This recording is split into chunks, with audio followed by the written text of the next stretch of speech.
Life is hard, but not for AC Slater. He's the guy you hated because everything came naturally to him.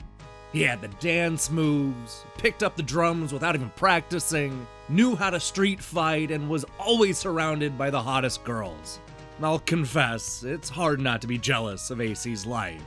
What this guy needed was a harder difficulty setting, something that would make him struggle like the rest of us. Life may not come with a hidden difficulty setting, but classic video games sure do. When the hardest difficulty wasn't enough, developers would often sneak an even tougher challenge in there for the most dedicated players. This is something Capcom liked to do, especially when it came to their classic shoot-'em-ups. UN Squadron, for example, has a dedicated gamer difficulty for those who want to jump through a bunch of hoops. All you need to do is plug in a second controller, go to the options screen with the first controller, and highlight the difficulty. If you hold down the A and X button on the second controller while cycling through the difficulties on the first controller, you'll unlock the hardest mode possible. Like a lot of codes we'll talk about in this series, this probably should have been included from the get-go. If you're that big of a UN Squadron fan, then chances are you're going to want to opt for the gamer difficulty a lot of the time. So why tie us up in knots trying to hold down buttons on one controller while cycling through the difficulty with the other? Have you ever tried using two controllers at once? It's not easy. And there's no good reason to make people fumble around with multiple game pads.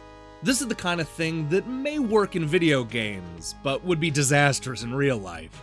Between keeping up with the ever-changing job market, paying rent, keeping food on the plate, putting up with unruly children, and trying to become YouTube famous, life is already tough. Why would anybody purposely make it harder for themselves? And let's be honest, if you actually wanted to make your life harder, you're better off getting a face tattoo or doing a lot of drugs. No cheat code needed.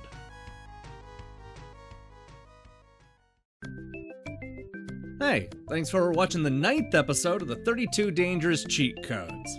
This is a series where we look at the dangerous effects of classic video game codes, but I suppose you already know that because you just watched the video. Tomorrow we're going to be addressing the pettiness of most Disney villains, followed by a code that might just break your Genesis.